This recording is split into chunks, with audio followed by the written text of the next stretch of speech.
여러분, 나이 들어서도 요양원 안 가고 집에서 건강하게 지내는 분들을 보면 어떤 생각이 드시나요?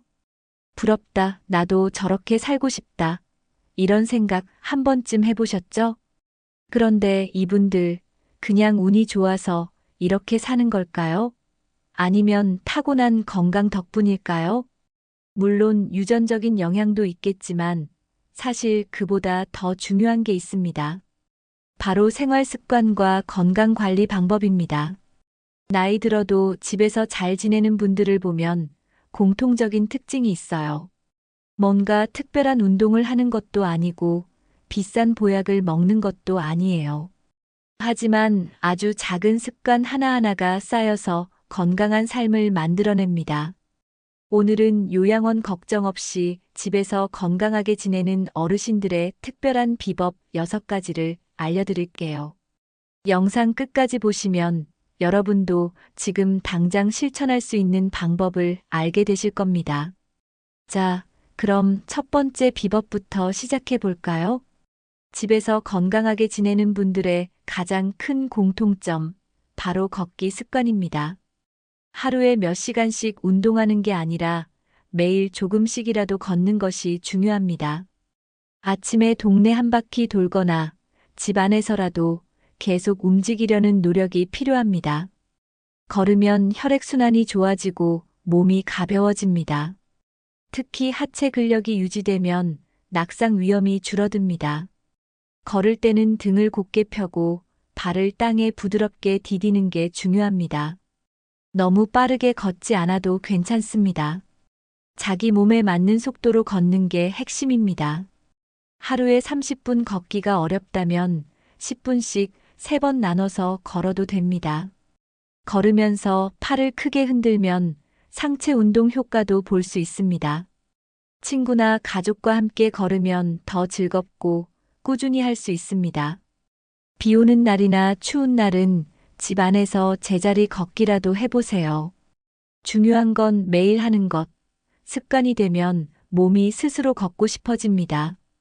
오늘부터라도 집 근처라도 한 바퀴 걸어보는 건 어떨까요? 작은 실천이지만 이것이 건강한 노년을 위한 첫걸음입니다. 자, 그럼 다음 비법으로 넘어가 볼까요? 나이가 들수록 몸이 굳어지기 쉽습니다.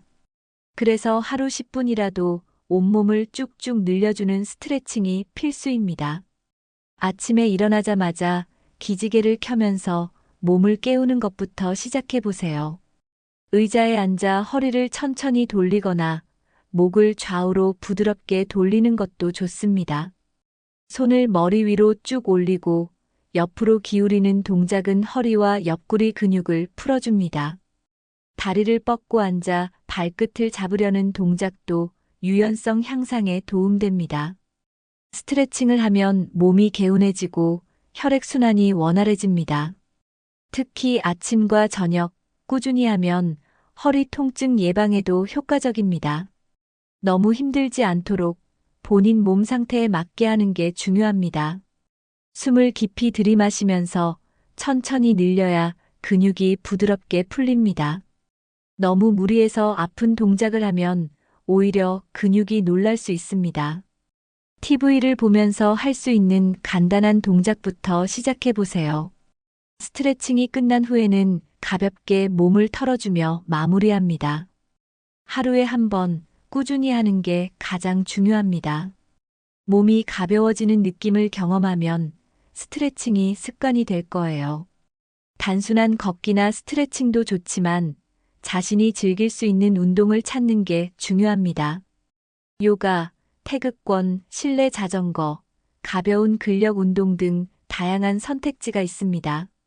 운동은 억지로 하는 것이 아니라 즐겁게 할 수 있어야 오래 지속할 수 있습니다. 요가나 태극권은 몸의 균형을 잡아주고 마음도 편안하게 해줍니다. 실내 자전거는 무릎에 부담 없이 심폐기능을 강화하는 데 효과적입니다. 가벼운 아령을 들고 팔을 들어 올리거나 무릎을 굽혔다 펴는 동작도 좋습니다. 힘들지 않은 선에서 꾸준히 하는 것이 가장 중요합니다. 운동을 하면 근육이 유지되고 신체 기능이 더 오래 유지됩니다. 단, 처음부터 무리하지 말고 본인의 체력에 맞게 시작하는 것이 중요합니다. 운동을 하기 전에 가벼운 준비 운동을 꼭 해줘야 부상을 예방할 수 있습니다. 몸을 너무 혹사하면 오히려 건강에 악영향을 줄 수 있습니다. 좋아하는 음악을 틀어놓고 운동하면 더 신나고 활력이 생깁니다. 운동 후에는 따뜻한 차 한 잔을 마시면서 몸을 풀어주는 것도 좋은 방법입니다.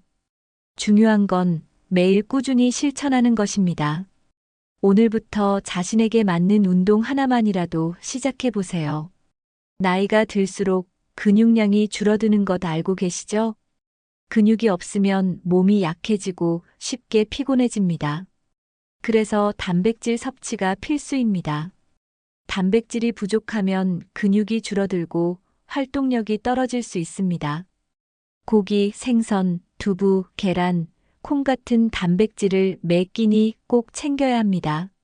많은 분들이 나이 들면 고기 먹는 걸 꺼리시는데 적당히 먹는 게 건강에 좋습니다.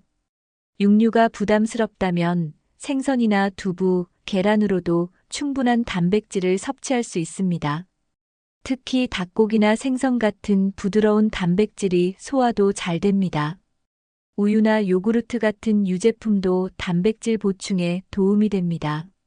단백질을 충분히 먹으면 근육이 유지되고 면역력도 높아집니다. 식사 때마다 단백질 반찬을 하나씩 넣는 습관을 들여보세요. 너무 기름진 음식보다는 구운 것, 찐 것 위주로 먹는 게 건강에 더 좋습니다. 하루 한 끼라도 단백질이 풍부한 식사를 하면 건강이 달라질 겁니다. 건강한 노후를 위해 단백질 섭취 절대 빼놓지 마세요. 자, 다음으로는 채소와 과일의 중요성을 알아볼까요? 나이가 들면 소화 기능이 약해지면서 변비나 위장 문제가 생기기 쉽습니다. 이럴 때 필요한 게 채소와 과일입니다. 섬유질이 풍부한 음식은 장 건강을 돕고 면역력을 높이는 역할을 합니다. 특히 색깔이 다양한 채소를 골고루 먹는 게 중요합니다. 초록색 채소는 항산화 효과가 있고 빨간색, 주황색 채소는 눈 건강과 면역력 강화에 도움을 줍니다. 과일은 비타민이 풍부해서 몸을 건강하게 유지하는 데 큰 역할을 합니다. 하지만 과일도 적당히 먹어야 합니다. 너무 많이 먹으면 당분 섭취가 많아질 수 있기 때문입니다. 하루 한두 개 정도가 적당하며 신선한 과일을 먹는 게 가장 좋습니다. 바나나, 사과, 귤 같은 과일은 간편하게 먹을 수 있어서 추천합니다. 채소는 생으로 먹어도 좋고 국이나 반찬으로 조리해서 먹어도 괜찮습니다. 중요한 건 매일 꾸준히 먹는 습관을 만드는 것입니다. 과일과 채소를 충분히 먹으면 몸이 가벼워지고 활력이 넘칠 겁니다. 자, 이제 다음으로 식사량을 조절하는 방법을 알아볼까요? 건강한 노인분들을 보면 과식하지 않는다는 공통점이 있습니다. 나이가 들수록 소화 기능이 떨어지기 때문에 적당한 식사량이 중요합니다. 과식하면 위에 부담이 가고 소화가 잘 안 됩니다. 반대로 너무 적게 먹으면 필요한 영양소를 충분히 섭취하지 못할 수 있습니다. 가장 좋은 방법은 자신에게 맞는 적정량을 찾는 것입니다. 너무 배부르지 않게 딱 기분 좋을 정도로 먹는 게 좋습니다. 특히 저녁 식사는 가볍게 먹는 것이 소화에도 좋고 숙면에도 도움됩니다. 음식을 너무 빨리 먹지 말고 천천히 씹어 먹는 것이 중요합니다. 식사 전에 물 한 잔을 마시면 포만감이 생겨 과식을 방지할 수 있습니다. 밥과 반찬을 골고루 먹고 기름진 음식은 적게 섭취하는 것이 좋습니다. 배가 고프다고 간식을 많이 먹는 것도 건강에 좋지 않습니다. 만약 간식을 먹고 싶다면 견과류나 요거트 같은 건강한 간식을 선택하세요. 식사량을 잘 조절하면 몸이 편안해지고 건강이 좋아질 겁니다. 하루 한 끼라도 균형 잡힌 식사를 하는 습관을 만들어 보세요. 자, 다음은 잠이 보약이라는 말이 왜 나왔는지 알아보겠습니다. 건강하게 사는 어르신들의 또 다른 공통점은 규칙적인 생활 습관입니다. 특히 잠을 일정한 시간에 자고 일어나는 것이 중요합니다. 우리 몸은 일정한 리듬에 맞춰 움직이기 때문에 수면 패턴이 불규칙하면 건강에 영향을 줍니다. 매일 밤 비슷한 시간에 잠들고 아침에 같은 시간에 일어나야 몸이 자연스럽게 적응합니다. 불면증을 예방하려면 너무 늦게까지 TV를 보거나 스마트폰을 보는 습관을 줄여야 합니다. 빛이 너무 강하면 멜라토닌 호르몬 분비가 방해받아 숙면을 취하기 어렵습니다. 침실 환경도 중요합니다. 너무 덥거나 춥지 않게 적당한 온도를 유지하세요.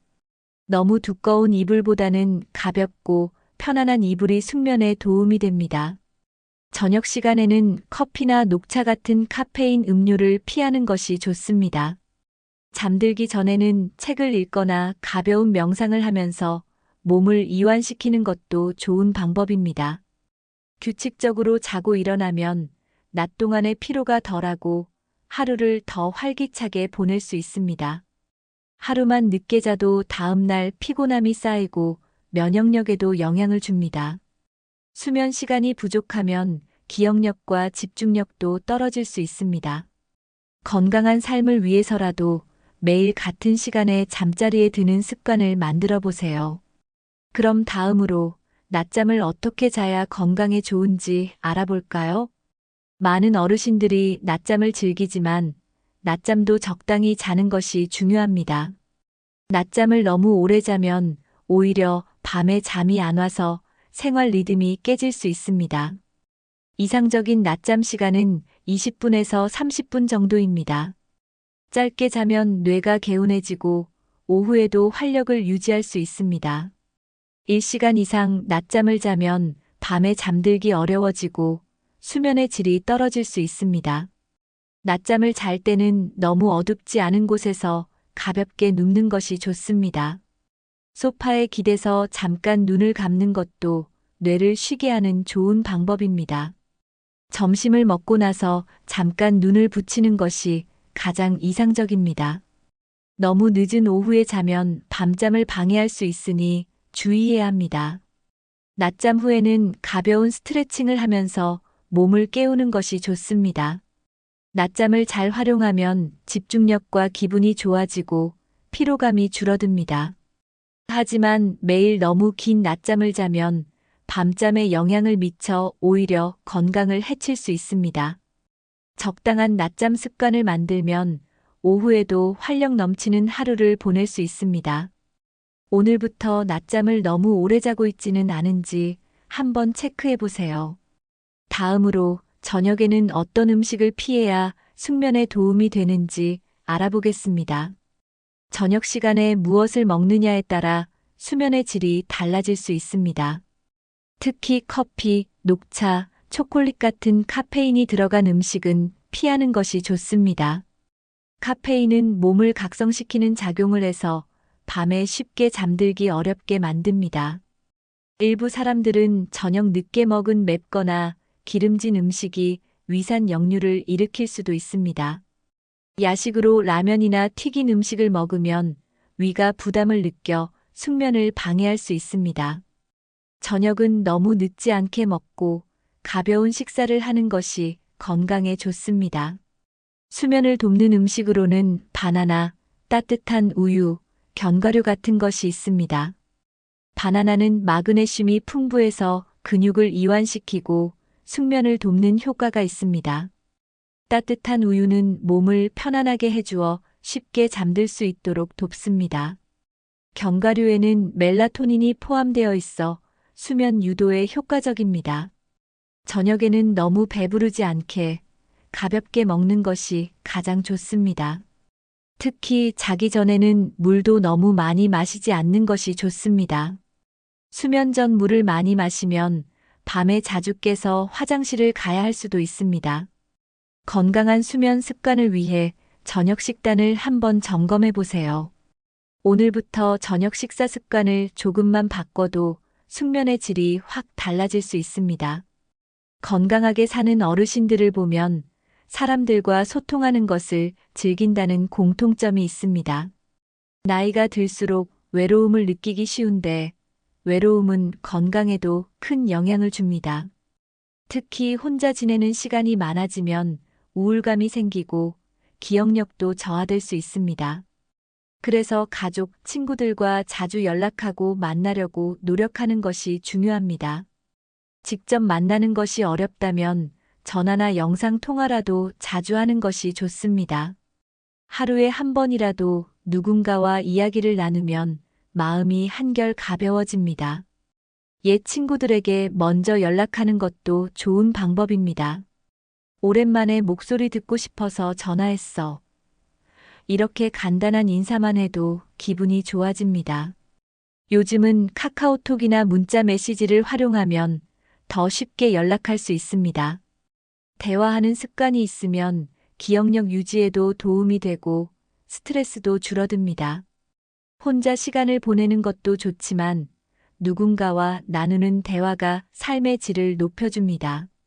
대화를 나누면서 정보도 공유하고 함께 웃을 수 있는 시간이 많아집니다. 가까운 친구가 없다면 이웃이나 지역 모임을 통해 새로운 인연을 만들어 보는 것도 좋습니다. 오늘 바로 떠오르는 친구에게 한 통의 안부 전화 어떨까요? 자, 다음은 친구뿐만 아니라 더 많은 사람들과 어울리는 방법을 알아볼까요? 혼자 있는 시간이 많아지면 활력이 떨어지고 무료함을 느끼기 쉽습니다. 그래서 많은 어르신들이 동호회나 모임을 통해 활력을 찾고 있습니다. 노래, 춤, 등산, 그림, 독서 등 관심 있는 활동을 찾아보는 것이 중요합니다. 새로운 사람들과 만나면서 친구도 사귀고 즐거운 시간을 보낼 수 있습니다. 요즘은 지역 복지관이나 주민센터에서 다양한 프로그램을 운영하고 있습니다. 무료로 참여할 수 있는 프로그램도 많으니 가까운 곳을 찾아보는 것도 좋은 방법입니다. 한 가지 활동을 꾸준히 하면 몸도 건강해지고 마음도 더 젊어집니다. 사람들과 어울리면 자연스럽게 웃을 일이 많아지고 삶이 더 즐거워집니다. 노래를 부르거나 춤을 추면 스트레스 해소에도 도움이 됩니다. 동호회 활동을 하면 매일 기대되는 일정이 생겨 활력이 넘치게 됩니다. 새로운 사람들을 만나는 것이 처음에는 부담될 수도 있지만 조금만 용기 내면 더 행복한 시간이 기다리고 있습니다. 활동적인 모임이 부담스럽다면 독서 모임이나 바둑 모임처럼 차분한 모임도 괜찮습니다. 중요한 것은 관심 있는 활동을 찾아 꾸준히 하는 것입니다. 오늘 바로 가까운 주민센터나 문화센터 프로그램을 한번 찾아보세요. 자, 이제는 봉사활동이 건강에 좋은 이유를 알아볼까요? 건강하게 오래 사시는 분들 중에는 봉사활동을 하는 분들이 많습니다. 남을 돕는 것이 결국 자신의 건강에도 긍정적인 영향을 주기 때문입니다. 봉사활동을 하면 사회와 연결되어 있다는 느낌을 받을 수 있습니다. 누군가를 돕는 과정에서 자신이 가치 있는 존재라는 것을 깨닫게 됩니다. 작은 일이라도 남을 돕다 보면 마음이 따뜻해지고 삶의 만족도가 올라갑니다. 지역 복지관, 교회, 사찰, 도서관 등에서 다양한 봉사활동을 찾을 수 있습니다. 책을 읽어주는 활동, 정리정돈을 돕는 활동 등 몸이 힘들지 않은 봉사도 많습니다. 봉사활동이 부담스럽다면 취미 활동을 꾸준히 하는 것도 좋은 방법입니다. 그림을 그리거나 뜨개질을 하거나 글을 쓰는 것도 좋은 취미가 될 수 있습니다. 손을 많이 사용하는 활동은 뇌 건강에도 좋고 치매 예방에도 효과적입니다. 평생 해보고 싶었던 취미가 있다면 지금이 바로 시작할 때입니다. 무엇이든 관심 있는 일을 꾸준히 하면 삶의 질이 높아집니다. 오늘부터라도 하루 한 가지 자신이 즐거워하는 활동을 해보세요. 사람들과 함께하면 더 재미있고 더 오래 지속할 수 있습니다. 다음은 긍정적인 마인드가 건강에 어떤 영향을 주는지 알아볼까요? 건강하게 오래 사시는 분들은 마음가짐부터 다릅니다. 늘 긍정적으로 생각하고 작은 일에도 감사하는 태도를 가집니다.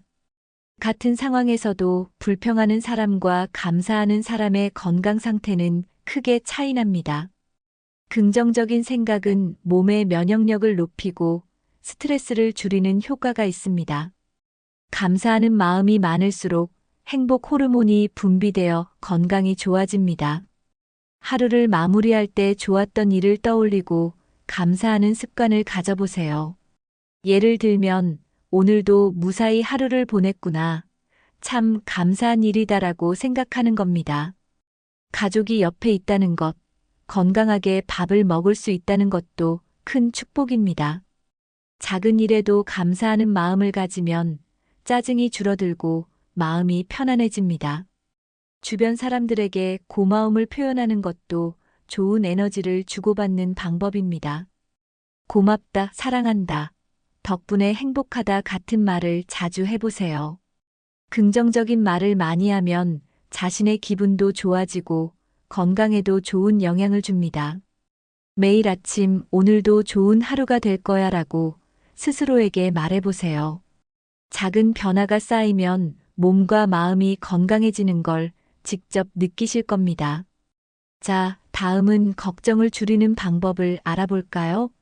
나이가 들수록 이런저런 걱정이 많아지는 건 자연스러운 일입니다.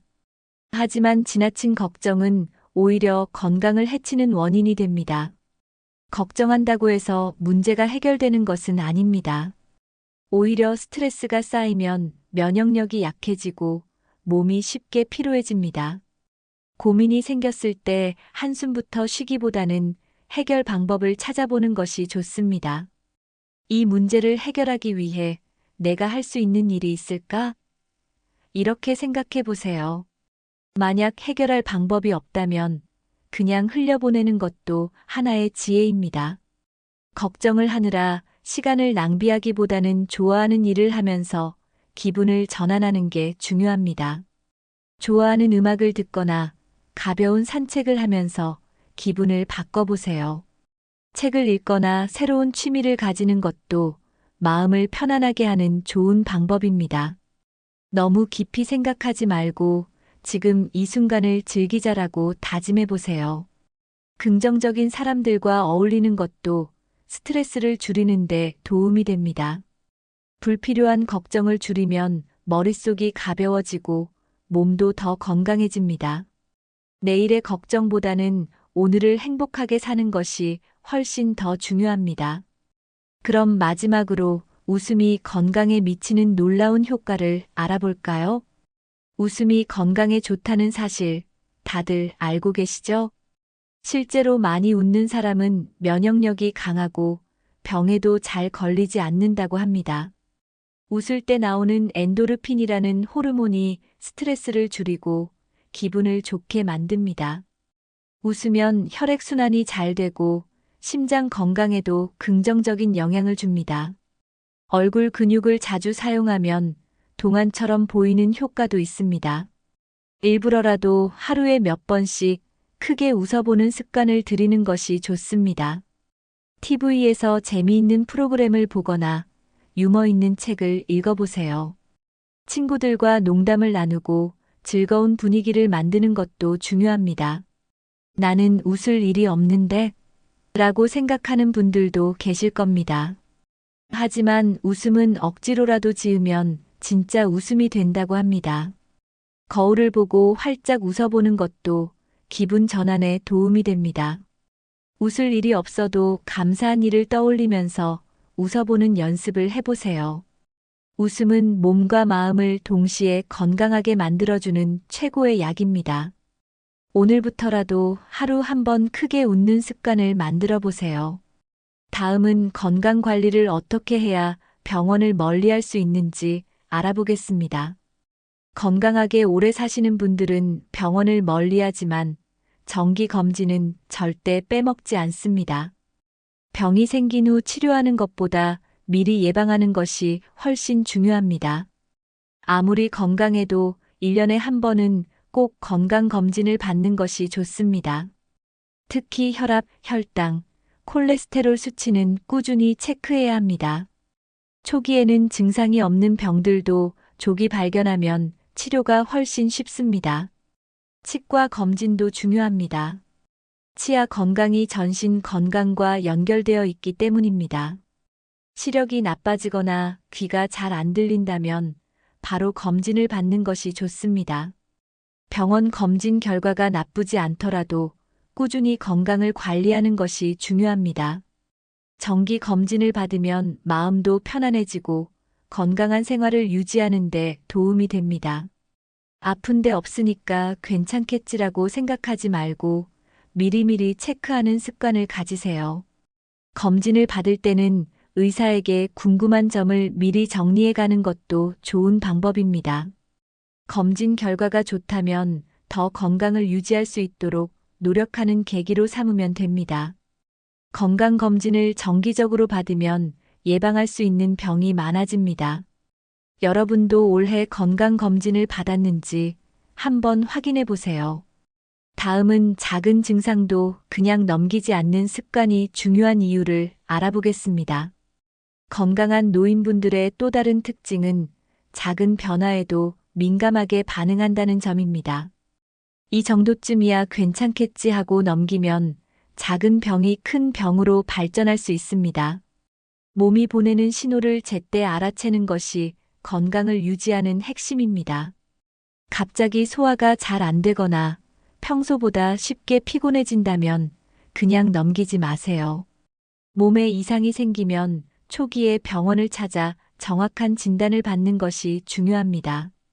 가슴이 답답하거나 심장이 평소보다 빨리 뛴다면 심장 건강을 확인해야 합니다. 자주 어지럽거나 머리가 맑지 않다면 혈압이나 혈당 문제일 수도 있습니다. 배가 자주 아프거나 소화가 잘 안 되는 증상이 계속된다면 위장 검사를 받아보는 것이 좋습니다.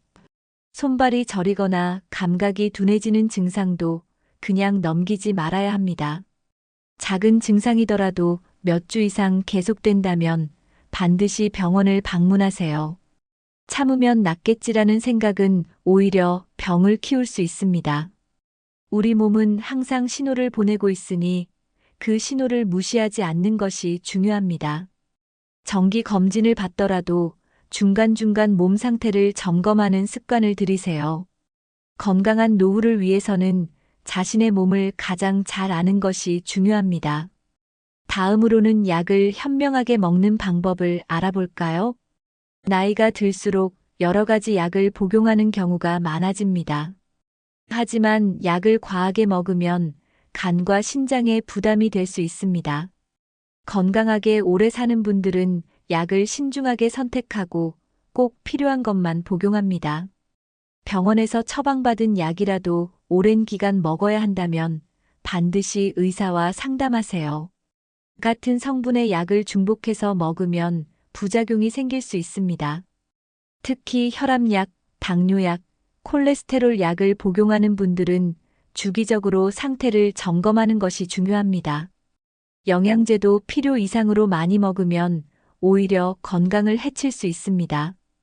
예를 들어 비타민도 과다 섭취하면 간에 부담을 줄 수 있습니다.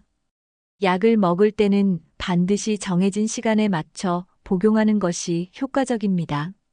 약을 먹고 어지러움이나 속 쓰림 같은 부작용이 생기면 바로 의사에게 상담해야 합니다. 약에 의존하기보다는 식습관과 생활 습관을 먼저 개선하는 것이 중요합니다. 가벼운 증상이라면 약 대신 따뜻한 차나 자연적인 방법으로 해결하는 것도 좋습니다. 하지만 꼭 필요한 약은 절대 임의로 끊지 말고 의사의 지시에 따라야 합니다. 약 없이도 건강을 유지하는 것이 최고의 건강 관리다라는 말을 기억하세요. 자, 이제 마지막으로 오늘 배운 내용을 정리해 보겠습니다. 오늘 알려드린 요양원 가지 않고 건강하게 사는 6가지 비법 기억하시나요? 첫 번째는 매일 조금이라도 움직이면서 신체 활동을 유지하는 것. 두 번째는 단백질과 채소를 충분히 섭취하고 적당한 식사량을 유지하는 것. 세 번째는 잠을 규칙적으로 자고 낮잠은 짧게, 저녁엔 자극적인 음식을 피하는 것. 네 번째는 사람들과 어울리면서 외로움을 피하고 즐겁게 생활하는 것. 다섯 번째는 항상 긍정적인 마인드를 유지하고 너무 걱정하지 않는 것. 마지막 여섯 번째는 건강검진을 꾸준히 받고 작은 증상도 그냥 넘기지 않는 것. 이 여섯 가지를 실천하면 요양원 걱정 없이 집에서 건강하게 지낼 수 있습니다. 여러분도 이 중에서 가장 실천하고 싶은 습관이 있다면 무엇인가요? 혹시 이미 실천하고 있는 건강 습관이 있다면 댓글로 공유해 주세요. 오늘 영상이 도움이 되셨다면 좋아요와 구독 버튼 눌러주시는 거 잊지 마세요. 주변에 건강하게 오래 사시고 싶은 분들이 있다면 이 영상 공유해 주세요. 작은 습관 하나가 여러분의 건강을 바꿀 수 있습니다. 지금부터라도 한 가지라도 실천해 보세요. 여러분의 건강을 응원합니다. 그럼 다음 영상에서 또 좋은 정보로 찾아뵙겠습니다. 건강하세요.